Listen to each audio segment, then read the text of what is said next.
नमस्कार साथियों, संपूर्ण economy BPSC ADO one shot में आपका बहुत बहुत स्वागत है। प्रश्न यहीं से दिखेंगे सीरीज में आपका फिर से बहुत बहुत स्वागत है।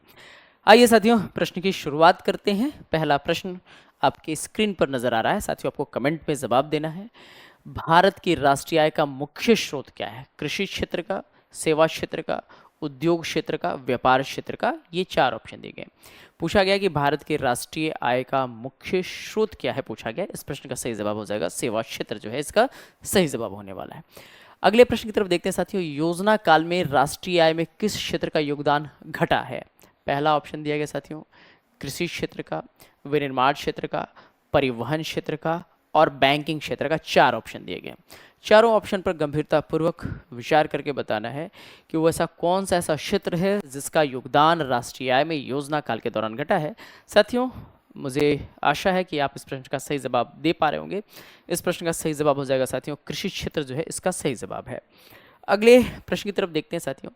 जैसे जैसे अर्थव्यवस्था विकसित होती है, राष्ट्रीय आय में तृतीय क्षेत्र का योगदान घटता है, तत्पश्चात बढ़ता है, तत्पश्चात घटता है, बढ़ता जाता है, घटता जाता है। चार ऑप्शन दिए गए।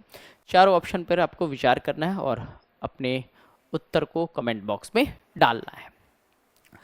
साथियों, जैसे जैसे अर्थव्यवस्था विकसित होती है, आपको ध्यान में रखना है कि राष्ट्रीय आय में तृतीय क्षेत्र अर्थात सेवा क्षेत्र का योगदान बढ़ता जाता है।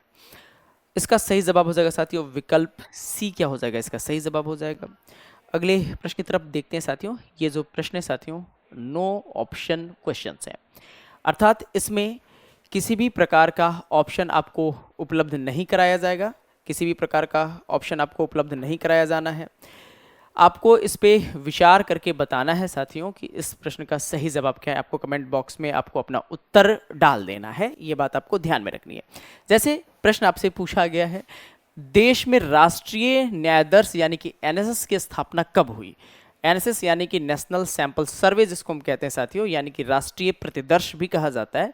ये कब स्टैब्लिश हुआ, ये कब गठित हुआ, इसकी स्थापना कब हुई? आपको कमेंट बॉक्स में आपको अपना जवाब देना है। अगले प्रश्न की तरफ देखते हैं साथियों। ये भी नो ऑप्शन क्वेश्चन है। केंद्रीय सांख्यिकी संगठन सीएसओ की स्थापना कब हुई? आपको कमेंट बॉक्स में जवाब देना है। सीएसओ क्या है, सीएसओ के विषय में भी लिखना है। सीएसओ के संदर्भ में जो भी जानकारी है आपको मुहैया करानी है अपने कमेंट बॉक्स में, तथा साथ ही साथ सीएसओ की स्थापना जो प्रश्न आपसे पूछा गया है ये भी आपको बताना है। डेट के साथ बताइएगा किस समिति के सिफारिश पर सीएसओ एस्टैब्लिश किया गया, सीएसओ का गठन किया गया। ये सारे सूचनाएं आप कमेंट बॉक्स में डालकर हमें भेज सकते हैं। अगले प्रश्न की तरफ देखते हैं साथियों। अगला प्रश्न क्या पूछा गया है? साथियों, अगले प्रश्न पे जाने से पहले आप सभी के लिए विशेष सूचना है।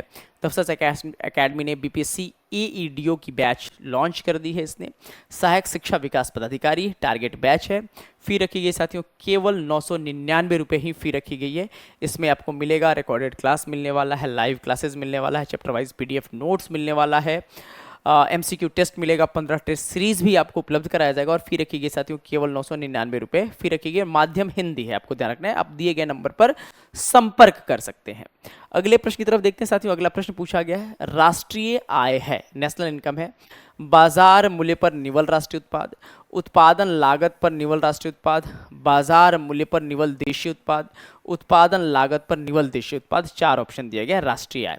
साथियों, आपको इस बात की जानकारी है कि राष्ट्रीय आय यानी कि इसको हम कहते हैं शुद्ध राष्ट्रीय उत्पाद, नेट नेशनल प्रोडक्ट, जब फैक्टर कॉस्ट पे निकाला जाता है तो उसको राष्ट्रीय आय कहते हैं। और एनएनपी फैक्टर कॉस्ट बराबर आपको होता है एनएनपी मार्केट प्राइस यानी कि बाजार मूल्य माइनस हम देखेंगे माइनस हमें समझना है इनडायरेक्ट टैक्स यानी कि आईडीटी कहते हैं, प्लस सब्सिडी कहा जाता है, सब्सिडी कहते हैं, सब्सिडी कहा जाता है। तो इस फॉर्मूले के माध्यम से हम क्या करते हैं, या इस सूत्र के माध्यम से हम net national product factor cost निकालते हैं, यानी कि उत्पादन लागत पर निवल राष्ट्रीय उत्पाद को ही हम राष्ट्रीय आय कहते हैं। विकल्प बी क्या हो जाएगा? इसका सही जवाब हो जाएगा। जितने भी अभ्यर्थी विकल्प बी के साथ जा रहे हैं बिल्कुल भी उनका जवाब क्या है? सही है। अगले प्रश्न की तरफ देखते हैं साथियों। वर्ष 1867-68 में भारत में प्रति व्यक्ति आय 20 रुपये थी। यह सर्वप्रथम अभिनिश्चित किसके द्वारा किया गया था? एमजी रानाडे ने किया, सर डब्ल्यू हंटर ने किया, आरसी दत्त ने किया, या दादा भाई नेहरूजी ने किया? चार ऑप्शन दिए गए, चारों ऑप्शन पर विचार करके बताएं किसका सही जवाब क्या है। साथियों, आप ये बात जानते हैं कि भारत में राष्ट्रीय आय का अनुमान लगाने के लिए सबसे पहला प्रयास वो दादा भाई नेहरूजी के द्वारा किया गया और वर्ष 1867 और 1868 में जो उन्होंने राष्ट्रीय आय का अनुमान लगाया, उनके अनुमान के मुताबिक भारत की राष्ट्रीय आय 340 करोड़ रुपए थी तथा भारत की प्रति व्यक्ति आय साथियों 20 रुपये थी और ये काम दादा भाई नेहरूजी के द्वारा किया गया था। विकल्प डी क्या हो जाएगा? इसका सही जवाब हो जाएगा। ड्रेन के सिद्धांत, द थ्योरी ऑफ ड्रेन किसने प्रतिपादित किया? बाल गंगाधर तिलक, दादा भाई नेहरूजी, गोपाल कृष्ण गोखले, गोविंद रानाडे। ये चार ऑप्शन दिए गए साथियों। चार ऑप्शन पे आपको गंभीरतापूर्वक विचार करते हुए आपको ये बताना है कि ड्रेन ऑफ वेल्थ, जिसको हम कहते हैं धन का निष्कासन सिद्धांत कहा जाता है, इस सिद्धांत का प्रतिपादन किसके द्वारा किया गया? साथियों, आपको पता है कि सिद्धांत का प्रतिपादन दादा भाई नेहरूजी के द्वारा किया गया था। विकल्प बी क्या हो जाएगा? इसका सही जवाब हो जाएगा। अगले प्रश्न की तरफ देखते हैं साथियों। अगला प्रश्न पूछा गया है, भारत में राष्ट्रीय आय की गणना में किस विधि का प्रयोग किया जाता है? उत्पत्ति गणना विधि, आय विधि, उपयुक्त दोनों, इनमें से कोई नहीं। चार ऑप्शन दिए गए, चार ऑप्शन पर विचार करें। साथियों, आप ये जानते हैं कि राष्ट्रीय आय की गणना में तीन विधियों का प्रयोग किया जाता है। तीन विधियों का प्रयोग किया जाता है। आप ये ऑलरेडी ये बात ये जानते हैं, तीन विधियों का प्रयोग किया जाता है। एक को हम कहते हैं उत्पादन विधि कहा जाता है, उत्पादन विधि कहते हैं। एक को कहते हैं साथियों व्यय विधि कहा जाता है, व्यय विधि। और एक को हम कहते हैं साथियों आय विधि कहते हैं। तो ये तीनों विधियों का प्रयोग किया जाता है। इस वजह से ये ऑप्शन भी सही है। इस वजह से आप देखेंगे विकल्प सी क्या हो जाएगा? इसका सही जवाब हो जाएगा। यानी कि प्रश्न संख्या 9 की चर्चा करेंगे साथियों, तो प्रश्न संख्या 9 का जो सही जवाब है वो विकल्प सी क्या है, इसका सही उत्तर होता हुआ नजर आने वाला है। अगले प्रश्न की तरफ देखते हैं साथियों। अगला प्रश्न आपसे पूछा गया है, स्वतंत्रता पूर्व भारत की राष्ट्रीय आय के संबंध में किसने अनुमान लगाए थे? नेशनल सैंपल सर्वे ने, केंद्रीय सांख्यिकी संगठन ने, नेहरूजी और सिराज ने, उपरोक्त सभी ने। कमेंट करके बताना है किसका सही जवाब क्या होगा। साथियों, भारत में राष्ट्रीय आय का अनुमान लगाने के लिए जो प्रयास किए गए थे, जो एफर्ट्स किए गए, प्रयास की बात करेंगे तो ये सारे प्रयास साथियों हम दो वर्गों में देख सकते हैं। पहला देख सकते हैं साथियों स्वतंत्रता पूर्व कह सकते हैं, यानी कि स्वतंत्रता से पहले ये प्रयास किसके द्वारा किया गया था? आपको ध्यान रखना है कि ब्रिटिश सरकार के द्वारा इस दिशा में कोई भी ईमानदारी पूर्ण प्रयास नहीं किया गया था। और एक प्रयास को हम देख सकते हैं स्वतंत्रता के बाद, हम देख सकते हैं स्वतंत्रता के पश्चात, हम देख सकते हैं स्वतंत्रता के पश्चात किए गए प्रयासों की हम चर्चा कर सकते हैं। ध्यान से समझेंगे साथियों। सबसे पहला प्रयास जो किया गया था वो किया गया था दादा भाई नेहरूजी ने प्रयास किया था। दादा भाई नेहरूजी का नाम ये जानते हैं, दादा भाई नेहरूजी ने ये प्रयास किया था। उसके बाद अन्य प्रयासों में हम जिक्र करें साथियों तो आपको ध्यान रखना है फिंडले सिराज का नाम आता है। और फिंडले सिराज की बात करेंगे साथियों, इन्होंने वर्ष 1911 में ये प्रयास किया था। स्वतंत्रता से पहले साथियों VKRV राव की बात करेंगे। VKRV राव साहब के प्रयासों को महत्वपूर्ण स्थान दिया जाता है, इनका भी प्रयास रहा। साथ ही साथ आप देखेंगे साथियों कुछ अन्य प्रयासों की बात करेंगे जिनमें वाडिया एवं जोशी भी शामिल है। वाडिया एवं जोशी के प्रयासों को भी महत्व दिया जाता है। साथ ही साथ लॉर्ड कर्जन के समय में भी इस तरह का प्रयास किया गया था। कर्जन का भी नाम आपको ध्यान में रखना है। स्वतंत्रता के बाद साथियों आपको ध्यान रखना है कि वर्ष 1949 में पहली बार राष्ट्रीय आय समिति का गठन किया गया था। राष्ट्रीय आय समिति का गठन किया गया था और इस समिति के अध्यक्ष थे साथियों प्रशांत चंद्र महालनोबिस थे। और वर्ष 1949 में पहली बार स्वतंत्रता प्राप्ति के बाद राष्ट्रीय आय का अनुमान लगाया गया। साथियों, आप ये जो प्रश्न देख रहे हैं इसका जो सही जवाब हो जाएगा, स्वतंत्रता से पूर्व की बात करेंगे, विकल्प सी क्या हो जाने वाला है? इस प्रश्न का सही जवाब हो जाएगा। जितने भी अभ्यर्थी विकल्प सी के साथ जा रहे हैं बिल्कुल भी उनका जवाब क्या है? सही है। अगले प्रश्नों की तरफ देखते हैं साथियों। अगला प्रश्न आपसे पूछा गया है, हिंदू वृद्धि दर किससे संबंधित है? प्रति व्यक्ति आय से, राष्ट्रीय आय से, साक्षरता से, जनसंख्या से।